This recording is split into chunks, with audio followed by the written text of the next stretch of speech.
Bom dia, a graça e a paz do Senhor Jesus Cristo, amém? Eu louvo a Deus por esse momento aqui. Hoje um culto missionário, onde estamos focando o mundo muçulmano. Eu particularmente faço parte da Missão Portas Abertas, sou parceiro e tenho me envolvido desde 2010 com a Missão Portas Abertas. Isso tem me despertado muito com relação à visão do cristianismo. E esse vídeo que vocês viram, né, é uma realidade onde, pela graça e misericórdia, Deus preservou a vida desse servo para que ele pudesse testemunhar das marcas de Cristo. Que o Senhor nos conduza esse momento aqui. Gostaria de convidar os irmãos a abrirem suas Bíblias e se colocarem de pé em reverência à palavra do Senhor Jesus Cristo, em Filipenses capítulo 1, versículo 12 a 26. Filipenses capítulo 1, do versículo 12 a 26. Nós iremos ler todo o texto. Quero ainda, irmãos, certificai-vos de que as coisas que me aconteceram têm antes contribuído para o progresso do Evangelho. De maneira que as minhas cadeias em Cristo se tornaram conhecidas de toda a guarda pretoriana e de todos os demais. E a maioria dos irmãos, estimulados no Senhor por minhas algemas, ousam falar com mais desassombro a palavra de Deus. Alguns, efetivamente, proclamam a Cristo por inveja e porfia. Outros, porém, o fazem de boa vontade. Estes, por amor, sabendo que estou incumbido da defesa do Evangelho.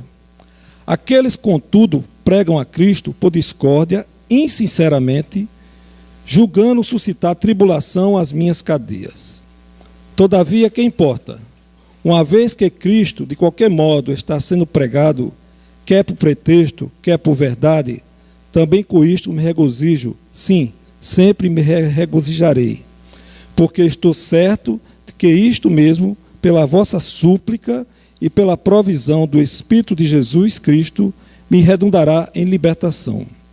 Segundo a minha ardente expectativa e esperança de que nada serei envergonhado, antes, com toda ousadia, como sempre, também agora, será Cristo engrandecido no meu corpo, quer pela vida, quer pela morte.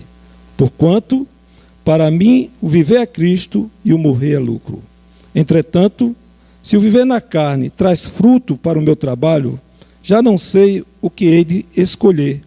Ora, de um lado e de outro lado estou constrangido, tendo o desejo de partir e estar com Cristo, que é incomparavelmente melhor. Mas por vossa causa é mais necessário permanecer na carne. E, convencido disto, estou certo que ficarei e permanecerei com todos vós, para o vosso progresso e gozo na fé, a fim de que aumente, quanto a mim, o motivo de vos gloriardes em Cristo Jesus, pela minha presença de novo convosco. Vamos orar mais uma vez? Pai amado, Pai querido, eterno Deus, louvado seja o teu santo nome. Obrigado, Senhor, por tudo que já foi cantado, adoração a Ti, um vídeo, mas nós nos voltamos para a Tua palavra e necessitamos do auxílio do Teu Espírito Santo, Pai. Porque a Tua palavra nos fala, lá em João 15:5, sem Ti nada podemos fazer. Que o Senhor ministre a cada coração, a começar do meu, que possamos estar atentos, vigilantes, Senhor, com o coração aberto, para ser edificados pelo poder que há no nome de Jesus. Amém. Podeis sentar. Esse é um texto onde nós vemos o apóstolo Paulo preso lá em Filipos, na cidade. E essa cidade, que é a cidade antiga, lá no norte da Grécia, fundada por Filipe II, pai de Alexandre o Grande. Era uma cidade onde tinha um clima religioso de sincretismo, uma devoção ao panteão grego e ao panteão romano. César era digno de ser adorado pelos romanos. Então, tudo convergia para César. E nessa perspectiva do progresso do Evangelho, onde Roma evidenciava paz e tranquilidade, que era a Pax Romana, existia as boas novas de Roma. E Paulo, nessa perspectiva de boas novas trazida pelo Império Romano, ele chega com as boas novas de Cristo. Ali, essa é a visão da proclamação do Evangelho, ali, boas novas, pegando essa visão dos romanos. E Paulo chega com a palavra de Cristo Jesus. As boas novas é Jesus Cristo. Essa igreja foi estabelecida por volta do ano 50, depois de Cristo, com a ajuda de Timóteo e Silas. Isso está lá em Atos 16, 11 a 40. Também em Filipos, Lídia, uma mulher rica e prominente da região, ela era abastada, tinha recursos, e outros que se converteram a um pequeno grupo, se reuniu na casa dela, e aí começou a igreja. Então, como é importante a igreja aqui, que tem os pequenos grupos, porque dali se prospera. Então, eu louvo a Deus pela vida do Isaías, que ele liga, vamos nos reunir. Isso é muito bom. A igreja, ela se formou em casas, em residências. E com a demanda, houve a necessidade de um local maior, como nós temos aqui. O conteúdo dessa carta, o foco principal é a palavra alegria. Essa palavra, ela aparece 16 vezes na carta. 16 vezes. E tem um imperativo lá na carta, Filipenses 4:4, que diz assim: alegrai-vos sempre no Senhor, outra vez vos digo, alegrai-vos. Então, há uma alegria interior dentro do apóstolo Paulo que não se explica, é sobrenatural. Um homem preso e com alegria exuberante, contagiante, isso está relatado no texto sagrado. Mas, de acordo com o boletim, onde você tem aí, nós vamos desenvolver, a igreja perseguida é um modelo de fidelidade à proclamação do Evangelho. Filipenses 1, versículo 12 a 14. Fica aqui evidenciado a expansão do progresso do Evangelho. Era precisamente perigoso pregar o Evangelho em um centro imperial como Filipos, pois os romanos, e certamente a guarda imperial, eu falei há pouco, as boas novas significavam um anúncio do aniversário do imperador ou as suas conquistas. Então, quando se falava de boas novas, era que o exército tinha ganho uma batalha, ou que o exército estava abrindo as estradas para a expansão do reino. Isso estava evidenciado na visão do Império Romano. E Paulo pega essa visão. Então, como é importante, nós temos o contexto da nossa vida, onde nós vivemos. Fazer uma leitura pela qual, onde você vive, e pregar o Evangelho. Então, esse bairro, a gente tem que ver o que é que acontece, como é que funciona, e chegar junto dessa comunidade com a palavra contextualizada pelo poder que há no nome de Jesus. A avaliação do êxito do ministério apostólico era justamente o progresso, que é a palavra procope, um termo militar, onde havia o avanço que o Evangelho de Jesus Cristo estava sendo evidenciado. E Paulo usa esse nome, que o homem está lá no texto, no versículo 12. Quando ainda, irmãos, certificai-vos de que as coisas que me aconteceram têm antes contribuído para o progresso do Evangelho. O versículo 13, estando Paulo preso a um soldado romano, dia e noite, muitos pensavam que talvez ele se calasse. Eles disseram: agora acabou, pegamos esse homem e agora ele não vai trazer mais problema para o Império Romano. Mas, por engano, Deus, dentro da sua soberania, usa situações adversas para a proclamação do Evangelho. A partir do momento que Paulo estava preso a um soldado romano, ali havia um rodízio. E aqueles presos, aqueles soldados que estavam presos a ele ouvia Paulo pregar o Evangelho, ouvia Paulo orar, e eles saíam evangelizados e vinha outro para o lugar daquele soldado. E assim havia um rodízio e o Evangelho ia saindo das prisões para a cidade e o nome do Senhor era glorificado. Então, a estratégia de Deus, irmãos, é extraordinária. Como Deus usa meios circunstanciais aos olhos humanos, como um problema, ele torna numa vantagem. Então, foi um progresso. Deus usou Paulo ali como um instrumento da graça dele para proclamar o Evangelho, e a cidade, toda a guarda pretoriana foi alcançada. Ali eles ouviram falar de Jesus Cristo, o Senhor verdadeiro, não é César, é Jesus. Apesar de Paulo não poder sair para pregar no mundo, Deus levou o mundo para Paulo. Exatamente, houve uma inversão irônica. Os soldados ficaram cativos a Paulo e Paulo livre para pregar. Imagine você, uma pessoa ali do lado, ele alegre, aquele soldado estava ali cumprindo uma missão, não porque queria, ele é que estava preso, não Paulo estava preso, mas aquele homem, e ele estava sendo liberto pela proclamação do Evangelho, porque quando ele saía impactado. Como é que pode? Um homem preso, uma alegria dessa, estonteante, onde eu não entendo. E o Espírito ministrava, e muitos se convertiam, e o Evangelho progredia, avançava de uma maneira extraordinária. Muitos cristãos viram Paulo algemado em Roma, o versículo 14. A maioria dos irmãos, estimulados no Senhor por minhas algemas, ousam falar com maior desassombro a palavra de Deus. Então, o Evangelho do Senhor Jesus Cristo, prender o principal, diz agora está acabado. Não. Aí é que estimulou. E isso nós evidenciamos na igreja. A igreja perseguida, que eu vou ler depois um testemunho aqui. Aqueles que ouviam falar do Evangelho através dos que estavam fora, e eles não tinham medo, eles falavam com ousadia. Se eu for preso, não tem problema.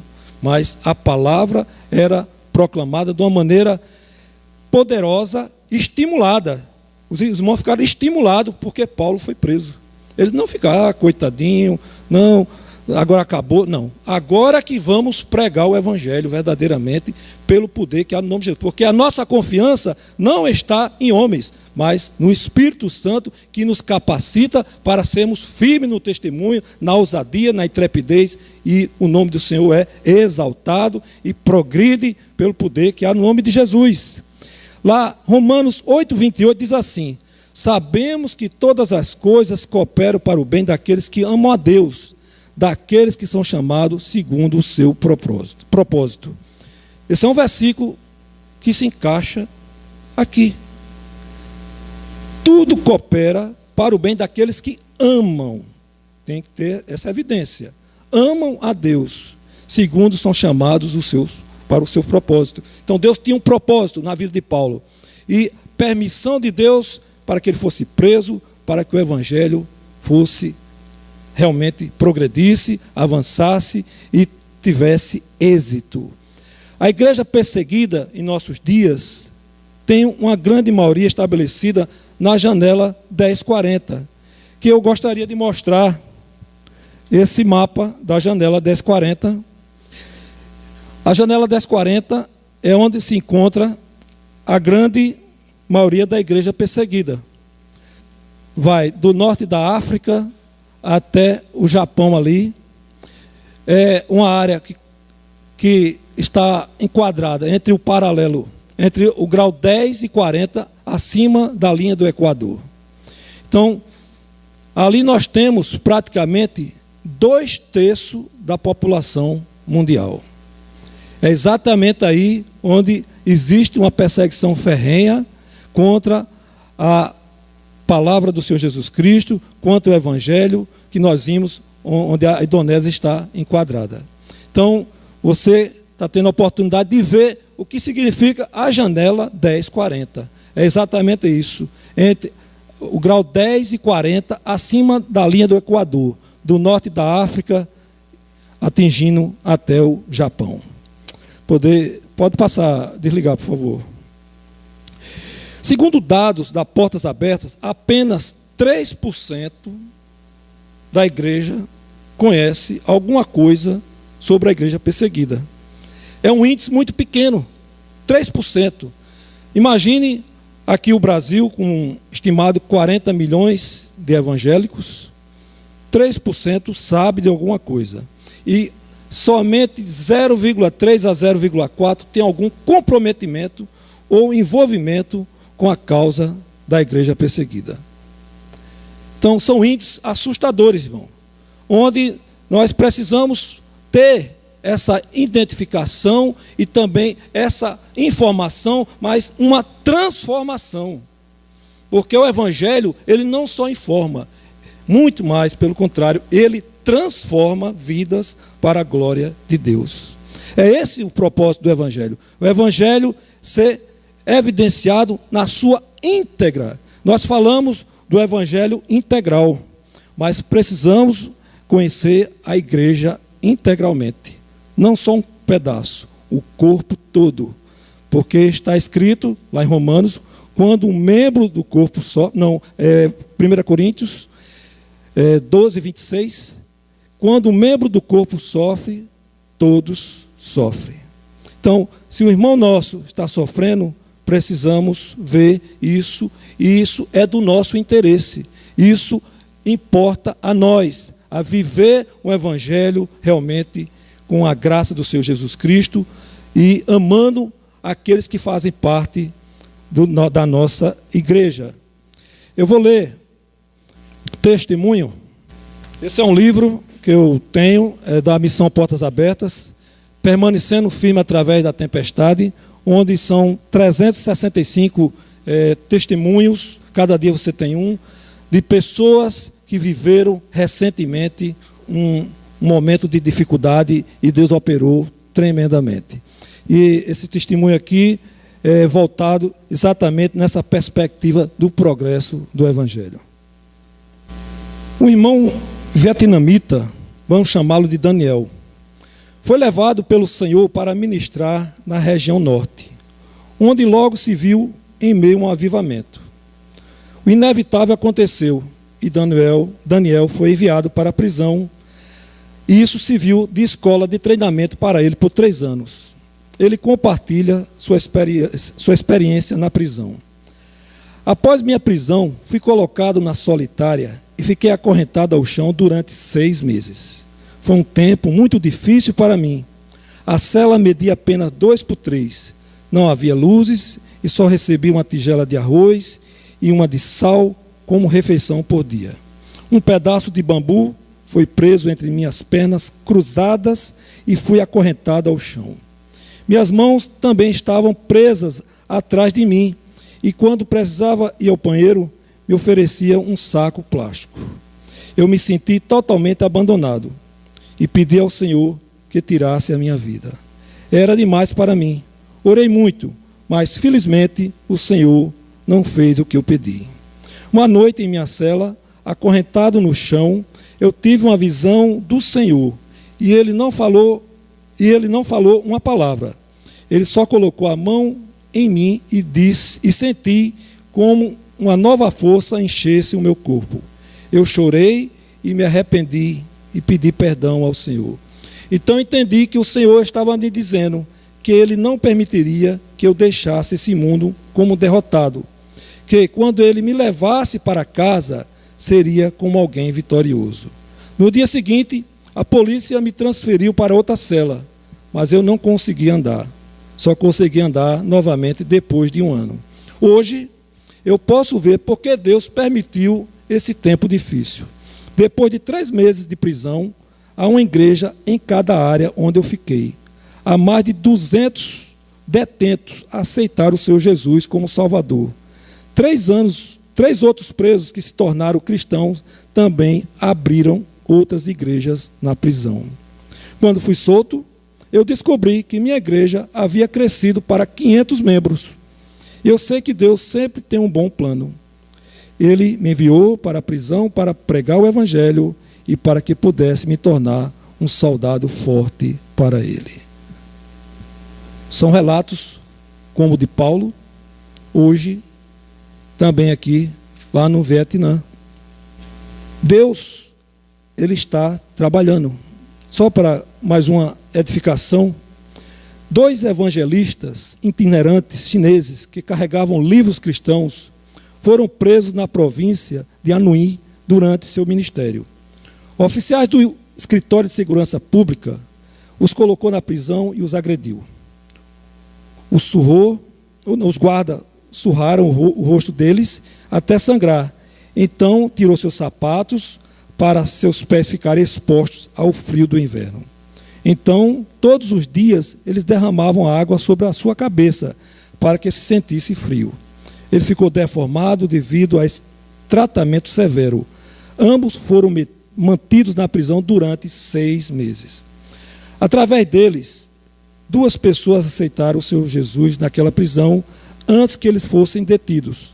Após 6 meses, quando foram soltos, havia mais 9.000 convertidos na área, frutos da semente que aqueles homens plantaram. As 2 pessoas que aceitaram a Cristo propagaram a mensagem a outras, e o trabalho cresceu enquanto evangelistas estavam na prisão. Na China, o evangelho, ele é um progresso, ele avança. Vamos para a segunda fração do estudo. A igreja perseguida é um modelo de fidelidade à exaltação de Cristo. Há 2 tipos de pregadores: os que pregam por amor e os que fazem por pretexto. Mas o apóstolo Paulo, ele vê vantagem em todos os 2. Aquele que prega com amor, com dedicação, o evangelho é exaltado, o evangelho é realmente glorificado. Mas mesmo aqueles que estão com segundas intenções, que têm uma motivação errada, o que é que aconteceu nesse texto com Paulo? Aquela turma que não eram crentes, mas estavam pregando e difamando o nome do apóstolo Paulo, mas eles diziam o quê? Eu prego o que Paulo prega. Ele dizia o que Jesus fez, como Jesus estava operando. E ali, através daquela palavra, onde essas pessoas que motivações erradas, querendo realmente prejudicar o apóstolo Paulo, mas eles pregavam o evangelho do Senhor Jesus Cristo. E quando as pessoas ouviam, eles se convertiam. Não pela motivação daquelas pessoas, mas pelo poder da palavra que era pronunciada. E isso Paulo evidenciou. Paulo viu claramente que estava ali aqueles homens pregando, querendo destruir a vida dele, querendo trazer mais prejuízo para ele na prisão. Mas Deus trouxe outra vez, reverteu, inverteu a situação, e o evangelho, ele era progredindo, ele estava realmente avançando, e isso é maravilhoso, irmão. Isaías 55:11 diz assim: assim será a palavra que sai da minha boca, não voltará para mim vazia, mas fará o que me apraz e prosperará para aquilo a qual a designei. Então, quando você prega a palavra, quando nós abrimos o texto sagrado e lemos, o evangelho já saiu, irmão. Se nós não acrescentarmos nada mais de um comentário, o evangelho já foi anunciado, porque ele foi lido, ele foi exposto. E isso era o que acontecia com essas pessoas que estavam contra o apóstolo Paulo, pregando de má fé, com motivações erradas, mas Deus transformava a palavra e ela fazia o fim pela qual ele queria. A palavra sincera que na minha Bíblia tem no versículo 17, Aqueles, contudo, pregam a Cristo por discórdia, insinceramente. Eu não sei se na sua versão NVI tem a palavra insinceramente. Mas eu queria trazer um comentário sobre a palavra sincera. Essa palavra, ela traz uma conotação onde os artesãos romanos fabricavam vasos de cera. Se a cera era de excelente qualidade, o vaso tinha uma transparência que permitia ver os objetos colocados dentro dele. E os romanos apreciavam muito um vaso assim, e dizia que era um vaso que parecia não ter cera, límpido, que deixava ver o que estava dentro dele. Você pode ter outra definição disso, do sincera. Então, nós somos sinceros. É quando nós externamos o nosso interior de uma maneira clara, límpida e pura. Então, aqueles que estavam pregando insinceramente. Eles não estavam externando o seu interior. Então, essa palavra, que possamos ver e entender a profundidade pela qual ela nos revela a pureza que nós devemos ter quando anunciamos as boas novas de Cristo Jesus. O versículo 19, que diz assim: porque estou certo de que isso mesmo, pela vossa súplica e pela provisão do Espírito de Jesus, me redundará em libertação. A oração de cristãos em nome de outros irmãos da fé é essencial, importante, porque ela vai trazer o socorro, irmão. E pela graça e misericórdia do Senhor Jesus Cristo, Deus tem me dado a oportunidade de orar por irmãos lá no Oriente Médio. Em 2013, eu fui à Jordânia pela equipe Portas Abertas. Eu visitei a Jordânia, visitei a Palestina e Israel com uma visão de missão. Passamos 15 dias, visitamos igrejas, visitamos pessoas da Síria que já estava sendo perseguida, que entraram na Jordânia, e uma coisa que eles nos pediam: ore por mim. Primeira coisa, a oração move o coração de Deus ali, e nós precisamos orar. E Paulo fala aqui: porque estou bem certo que isto mesmo, pela vossa súplica, vossa oração e pela provisão do Espírito de Jesus Cristo. Então, quando nós oramos, quando nós entregamos, quando nós realmente pedimos que a mão do Senhor venha e alcance aquelas vidas ali, Deus vai operar, irmão.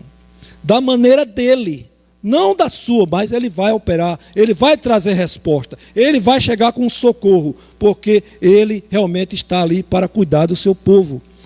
E os irmãos, quando eles falam de oração, ele não diz para tirar a tribulação, mas é para Deus dar força para enfrentar as necessidades, as lutas, as tribulações pelas quais eles são submetidos. É uma lição. A gente diz: Deus, tira isso aqui de mim. Deus não vai tirar. O apóstolo Paulo tinha um espinho na carne, está lá em 2 Coríntios, capítulo 12, versículos 7 e 9 ali, onde ele orou 3 vezes ao Senhor para que tirasse. E o Senhor disse: não, a minha graça te basta. Você quer mais do que isso? O apóstolo Paulo ficou convencido. Então, quando eu sou fraco, então é que eu sou forte.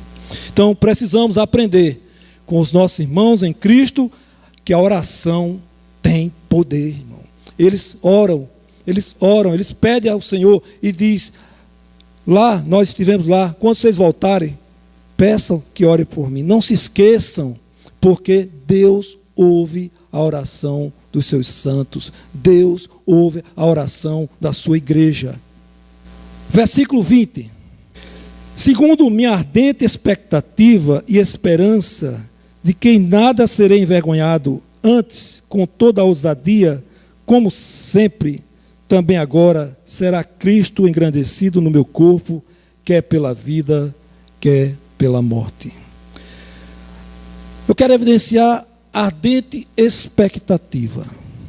Nós, quando queremos uma coisa, ficamos ali aguardando, olhando, e é exatamente isso que o texto fala. Paulo estava ali como se estivesse de ponta de pé, esticando sua cabeça, querendo realmente que as coisas acontecessem, e Paulo não tinha o seu desejo pessoal, mas era o de Deus ser realizado através da sua vida. Sua preocupação não é em significar vida ou morte, mas somente de Deus ser exaltado tanto na vida quanto na morte. Ele não tinha cuidado com o seu corpo, no sentido de não leva a mal de você cuidar da sua saúde. Isso é lícito e a Bíblia nos orienta. Nós somos templo do Espírito Santo. Mas no sentido de se entregar incondicionalmente, que se isso fosse para o nome do Senhor ser glorificado, o que importa que eu morra, o que importa que eu viva. Isso é uma mensagem que a igreja perseguida tem realmente evidenciado, e não são todos, irmãos. Também eu gostaria de abrir esse parênteses. Nós fomos ali ao Oriente Médio, e não são todos que são tão firmes como se evidencia nos vídeos, porque todo lugar tem pessoas que não têm tanta devoção, e são crentes, mas não são todos. Não vamos colocar a igreja perseguida num pedestal, irmão, mas ela é um referencial. Precisamos ver isso. Nós aqui somos crentes no Senhor Jesus Cristo. Somos firmes na palavra. E é isso que Deus quer, mas Ele quer mais. Ele quer que você se entregue, corpo, alma e espírito. O versículo 21, que é um versículo: porquanto para mim o viver é Cristo e o morrer é lucro. Para Paulo, a vida encontra toda a sua coerência e significado em Cristo. Após tantos anos de trabalho árduo e frequente sofrimento, Paulo não consegue determinar o que mais deseja. Morrer seria lucro, porque estaria com Cristo para sempre. O viver que Paulo desejava não era o viver só pelo viver, mas o viver segundo Cristo. Nós, cristãos no Senhor Jesus, nós temos um novo estilo de vida.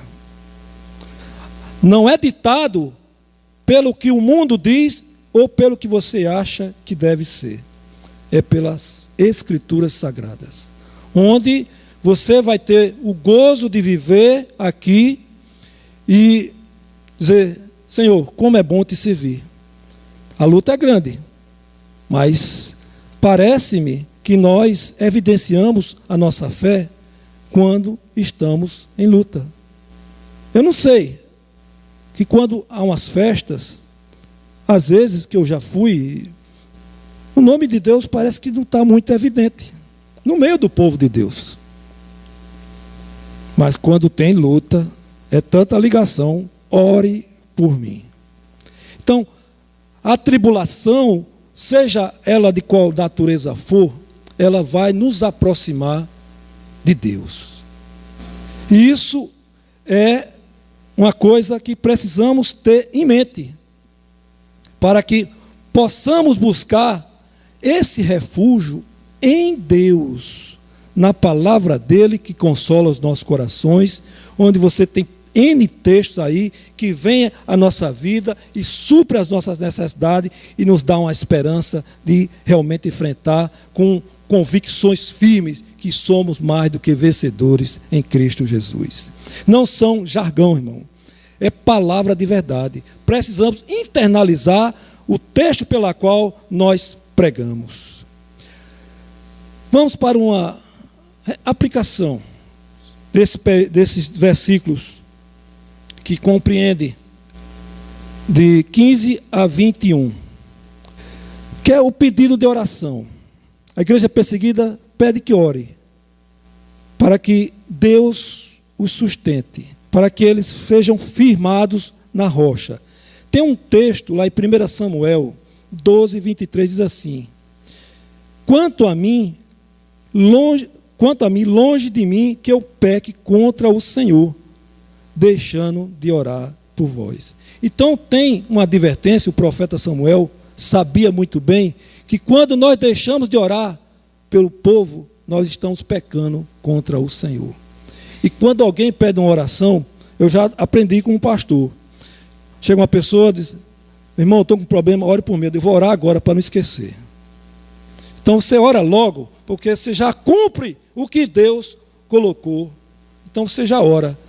Irmão, vamos orar junto aqui. Eu oro, você vai ser participante da oração. Porque senão eu termino pecando contra o Senhor, deixando de orar por você. Amém? O sucesso não está em ter êxito no que nós fazemos ou em nós mesmos, mas no que Deus faz em nós. Por isso, em vez de nos preocuparmos excessivamente com o propósito da nossa vida, como é evidente na igreja ocidental, que procura controlar o futuro, tomemos a lição da igreja perseguida de descansar na confiança de que Deus, em sua misericórdia e graça, tem o melhor para nós. Muitas vezes, sabe qual é o sinônimo de ansiedade? É não crer no Senhor Jesus, é não crer em Deus. Porque ansiedade você quer resolver, irmão. Deus diz: entrega na minha mão. É eu que vou resolver, não é você. Então, é assim que precisamos entender que Deus quer que você confie. Provérbios 3, versículos 5 e 6 diz assim: confia no Senhor de todo o teu coração e não te estribe no teu próprio entendimento. Reconhece-o em todos os teus caminhos e ele endireitará as tuas veredas. Então, existe uma coisa: confiar. Irmãos nossos estão presos nesse exato momento. Lá na Coreia do Norte tem 40 mil cristãos presos. Lá na Eritreia tem 6 mil cristãos presos em contêineres de ferro que você vê nos portos. Estão lá, encarcerados, de dia é quente, de noite é frio. Mas eles louvam ao Senhor Jesus Cristo. Há uma unção ali dentro, irmão. Há um poder do Espírito Santo de Deus ali operando. Ella Berhane, que passou 2 anos presa, uma cantora eritreia, ela cantava, tem um testemunho, o irmãozinho ali deve ter o livro, né? A Canção da Liberdade, o livro da Missão Portas Abertas, e vemos o poder de Deus. Ela apanhava, porque estava cantando e adorando ao Senhor. Deram tanto dela que cansaram. E ela, cada vez que as pessoas davam mais nela, ela mais sorria. Porque era o Espírito operando na sua vida. Deus não constrói seu reino em nossas realizações, mas nos nossos sacrifícios. É no sofrimento que é mais evidenciado Cristo. Você viu no Nepal, aconteceu aquele terremoto, onde estava Deus? Estava lá, irmão, chegando junto com pessoas que ele levantou para auxiliar. Foi olhar, chegando, levantando várias instituições não cristãs, servindo como bênção do Senhor Jesus Cristo. Não é a vida realizada que Deus usa, e sim uma vida submissa. Quantas realizações nós temos? Tem 2 meninos ali, ó, um com 20, outro com 13. Ele tem seus sonhos. Eu digo: meu filho, apresenta ao Senhor. Se tu vai ser, Deus é que vai direcionar. Se tu vai ser um missionário, glória a Deus. Ele sabe disso. O menor, que tem uma visão mais missionária que todos os 3, tem 13 anos, ora todos os dias pela igreja perseguida. Isso é para a glória de Deus, irmão. É graça.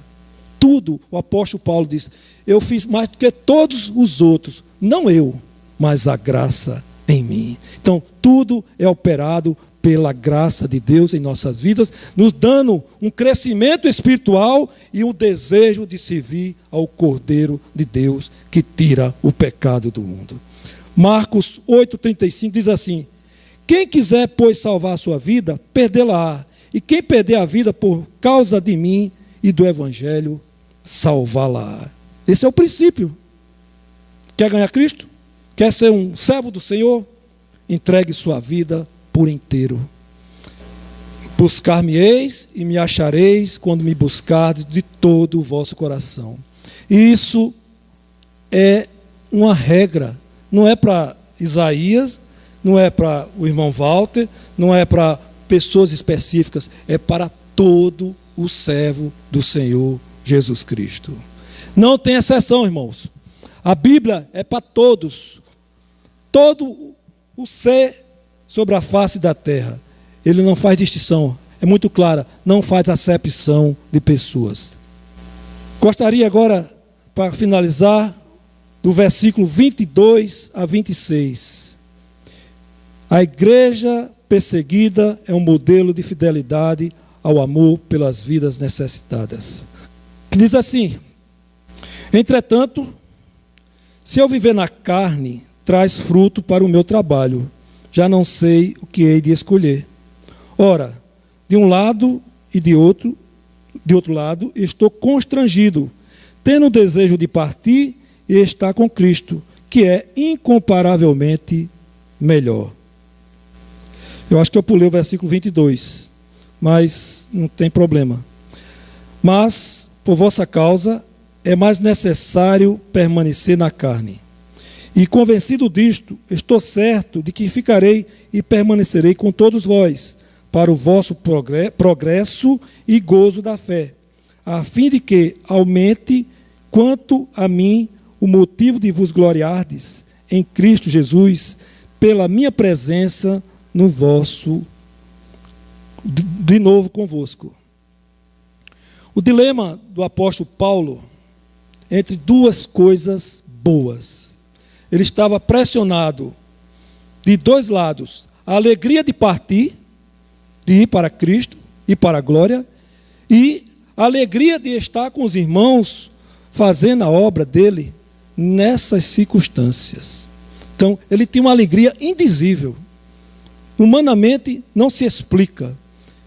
Onde uma pessoa, que vemos aqui um relato, que orou pedindo que Deus levasse, Paulo estava alegre ali, querendo fazer a obra do Senhor. Paulo não estava satisfeito de os cristãos filipenses serem apenas salvos. Ele queria que eles progredissem no Evangelho, no amadurecimento da fé, para que pudesse dar um testemunho mais firme, mais poderoso, e o nome do Senhor seja evidenciado com amor, com graça e com perdão. Paulo sabia que os filipenses amavam muito ele. E é uma carta onde há uma relação de alegria, de gozo, onde se evidencia plenamente o amor de Cristo. E é exatamente isso que precisamos entender e clamar para que Deus coloque em nossos corações esse amor pelas almas, pelas pessoas que nos cercam e especialmente os nossos irmãos da fé. Nós temos a responsabilidade aqui de ajudar um ao outro. Não é só do pastor, é de cada um que Deus está edificando. Se você vê que Deus lhe edificou, irmão, compartilhe. O Evangelho é para todos. O Evangelho é para que nós possamos crescer junto, com saúde espiritual, com alegria de ver o irmão. Rapaz, o irmão ali está uma bênção, e está mesmo, porque Deus tem trabalhado, Deus tem edificado. Aqui eu me alegro muito, está a Inês ali, né? O filho dela, nas terça-feira aqui, como tem edificado a igreja, irmão. Isso é maravilha, irmão. E Deus, de onde Ele tirou? Então, não há causa perdida para Deus. Deus é o Deus do impossível, irmão. Aleluia. Precisamos ter esse desejo no coração de anunciar as boas novas de Cristo Jesus, de ser realmente paciente com um para com o outro. É tão difícil, mas é assim que Deus quer, irmão. É assim que Deus quer trabalhar em cada um, na sua multissabedoria, nas diferenças e nas nossas igualdades. Somos iguais em Cristo Jesus, mas nas nossas personalidades, cada um tem a sua e Deus respeita, irmão. Se Deus respeita, quem somos nós para desrespeitar o nosso irmão? Precisamos ver isso e trazer para nossas vidas. Paulo abre mão de sua admirável vontade de estar com Cristo em glória para padecer mais pelo sofrimento de amor pelos filipenses. Então Paulo disse, não, agora eu entendi o que Deus quer que eu fique. Quer que eu realmente fique mais uns dias. Ele estava preso. Poderia sair uma sentença de morte para ele a qualquer momento. Mas ele disse, eu quero continuar.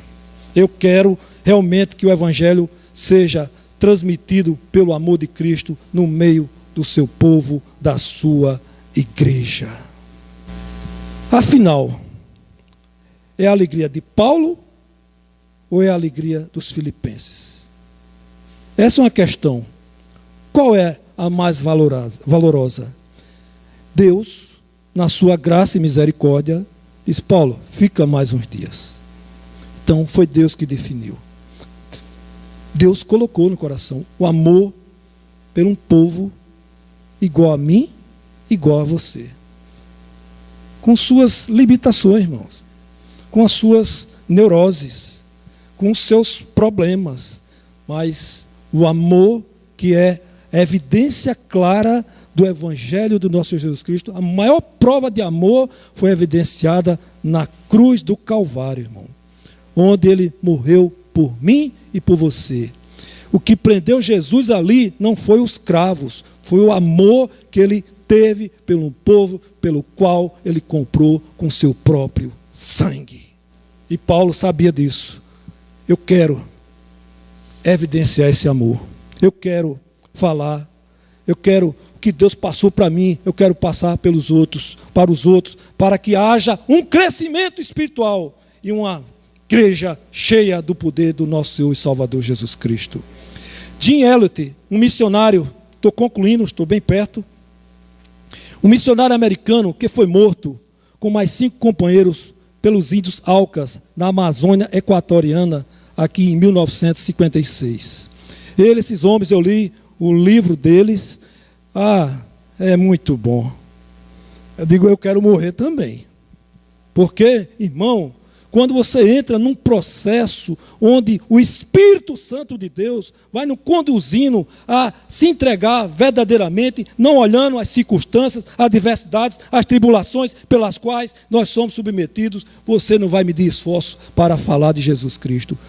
Esse foi lá um povo, os Aucas, canibais, um grupo de índios não alcançados, até entre as tribos tinham medo deles, os Jivarros, os Quechuas, ali na área do Equador, mas Deus colocou no coração de um grupo de jovens, 26, 27, 28 anos, todos com um seminário, com coisas totalmente habilitados. Um era piloto da Asas do Socorro, e foram lá, pegaram o hidroavião, passaram 1 ano e pouco sondando, jogando presentes, olhavam lá para baixo e acharam, acenava, aí diziam, tá bom, vai dar certo. Aí teve um dia que eles desceram no rio, perto da tribo. Eles desceram foram mortos, mas o sangue desses homens, quando a notícia chegou, muitos casados, com um bebezinho, aí as esposas dizem, agora vamos lá. Houve um exército de homens que vieram da América, depois da morte desses homens, que foi o sangue deles que trouxe a semente ali e germinou, e toda a tribo foi alcançada. E tem mais, eles se retrataram, depois de alguns anos, vieram pedir perdão às esposas desses homens que se entregaram por Cristo, por amor a uma tribo que estava ali esperando a palavra do Senhor Jesus Cristo. E ele chega lá, eu quero pedir perdão. Em nome da tribo, os Aucas, reconhecemos que matamos homens que eram santos e que eram nossos irmãos, hoje nós somos do Senhor. É o Evangelho, irmão. O Evangelho traz isso. E para concluir, tem uma frase do Jim Elliot. Sábio é aquele que dá o que não pode guardar para receber o que não pode perder. Isso ficou registrado no seu diário. Sábio é aquele que dá o que não pode guardar para receber o que não pode perder. O que é que você entende dessa frase? É a sua vida, irmão. Você não pode guardar a sua vida. E eu não posso perder Jesus para receber o que você não pode perder. Concluindo, irmãos, uma conversa entre um pastor chinês e um pastor americano. Esse é um livro também da Portas Abertas, A Fé que Persevera, de Ronald Boyd McMillan, que é um servo do Senhor, que está realmente, ele anda visitando os irmãos perseguidos, e diz assim: pastor americano, qual livro da Bíblia é mais importante para você? Perguntou o pastor chinês. Ele responde: bem, provavelmente o livro de Apocalipse, porque deu uma reticências. Aí o pastor americano: porque o seu sofrimento o deixa ansioso pelo fim do mundo e você se fortalece pela visão de como se terminará com a vitória de Cristo? Pastor chinês responde: isso também, mas não tomamos o Apocalipse como uma descrição de como o mundo irá terminar. Vemo-lo também como uma descrição de como o mundo é agora. Pastor americano: não estou entendendo. Certamente o Apocalipse é um livro que nos conta como o mundo irá acabar. Pastor chinês: eu estou lhe dizendo que ele é também uma descrição de como o mundo é agora. O sofrimento tornou isso claro para nós na China. É certo que a prosperidade ocultou isso de vocês nos Estados Unidos. Veja, tivemos um César aqui na China chamado Mao. E ele, tal como César, do período da igreja primitiva, exigiu não apenas que era seu, mas também o que era de Deus. Como no Apocalipse, ele usou uma besta, comunismo, para nos coagir e um falso profeta para nos enganar, os falsos bispos. Quando resistimos a essa idolatria com o testemunho do Cordeiro, fomos mortos e encarcerados. Dessa forma, vimos que o Apocalipse é uma descrição da guerra espiritual que sempre está acontecendo em qualquer sociedade, incluindo a de vocês. Pastor americano: mas não está acontecendo nos Estados Unidos hoje. Você disse que isso está oculto para nós. O que você quer dizer? Chinês: bem, este conflito é óbvio para nós na China. Vocês não podem esquecer que Mao estava se colocando como um ídolo e exigindo adoração. Então o véu foi retirado e nós vimos o mundo como ele realmente é. Um lugar onde os ídolos estão exigindo a nossa adoração. Mas isso não é óbvio para vocês nos Estados Unidos, porque é mais sutil. Pastor americano: talvez não esteja acontecendo. Afinal de contas, somos um país cristão e temos um presidente cristão. Chinês: eu afirmo que existem Césares ou ídolos em sua sociedade, exatamente como a nossa, e até mesmo em nossas igrejas. Existem falsos profetas dizendo a vocês que a idolatria é bíblica. Existem bestas coagindo vocês.